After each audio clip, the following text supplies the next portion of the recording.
Ran out a little video or storage there, so we're going to start off where we were at. Again, power hip rotation, power pivot hip rotation. Again, I'm here. I'm at this point right here. My hips are rotated.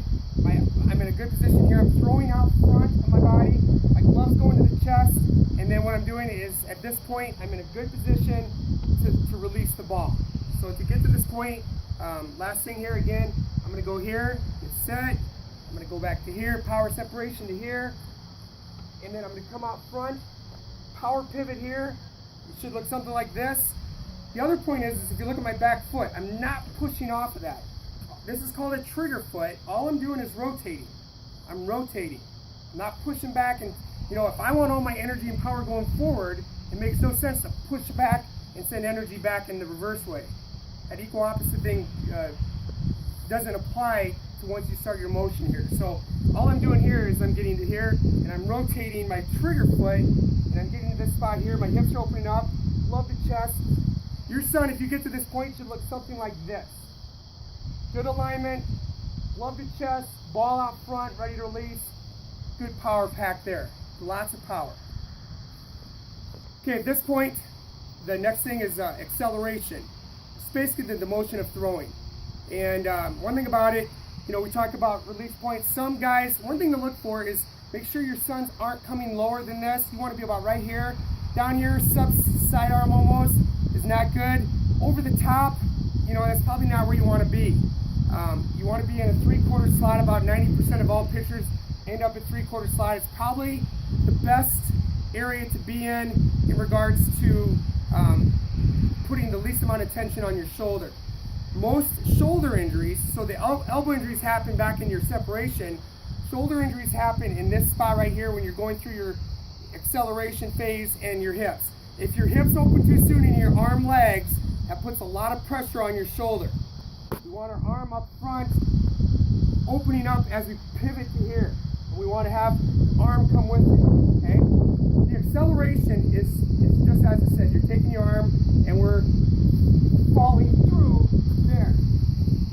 Some kids have had a real difficulty with release. Two things they do. Number one is they stay planted on their trigger foot on the rubber. You release and you basically explode forward, okay? So I'm going here. Kicking that leg up in the air, generating forward pull power. Some of our kids are doing this. Staying here and throwing. You create no power there. So we really want to explode through with that motion there. Okay, so I'm going here. This is the acceleration. Pick it up. Pick it up. Okay?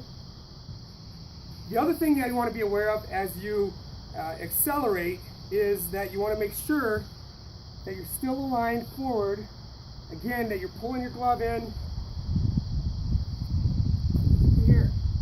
Your finish should look something like this. Then after you accelerate, you do what's called deceleration. Okay? So not only do we want to come off the rubber with a high leg kick, acceleration here. At the same time, we want to make sure that we're following through and not stopping or short arming it. Another thing that can get you in trouble with arm trouble is if you stop your motion and don't follow through. If you don't have a true deceleration, if you stop or short arming it, a lot of times we call it aiming the ball.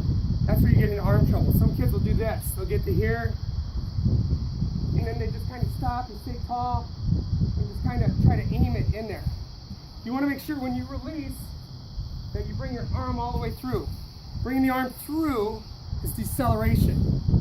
It's a natural way to finish. You take that inertia or energy from your arm and slow it down. If you come here and just stop right there and then stop, that's a lot of energy going this way and your arm's fighting it to stop this way. By coming through, I decelerate and I take a lot of strain off my elbow. The last thing here is kind of a mantra you're going to hear a lot from us. You're on a mountain here. We want to pitch tall and fall. Some people will call it, and it kind of depends. You develop your own rhythm after a while. Some people like to dip and drive and stay low. A lot of times shorter people can generate more power by what's called the dip and drive by staying low. But we really want to pitch downhill. The advantage of being a pitcher on a mound is is you can pitch downhill, call and fall. So when we're doing this, you're gonna go over the boom, pitching downhill at your target. Last thing, and then we're gonna be done here, so I'm running out of memory, is after you decelerate, is just finishing in a good fielding position. So again, I do this, follow through, I step forward, then bring my other foot forward, be ready to field my position, okay? Pitchers have to be able to field their position to have success. Bunts, chops, things like that. And that's a big piece of being a pitcher. So the last thing, again, once I decelerate, be ready to field. So junior dons, you have your walking orders from now till we come back in February and start working on this again. So I want you to take time and I want you to practice, watch this for comparison, have yourself videotaped occasionally compared to your first videos and work on these finer points, okay?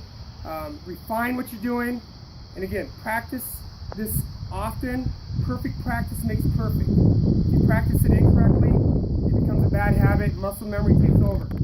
Get it down, get your perfection down on your mechanics, then practice it perfect, and then you'll be good pitchers. I expect a lot of growth. Should be a great year next year. And if you have any questions ever, make sure you just ask, and I'll be there for you. Thanks.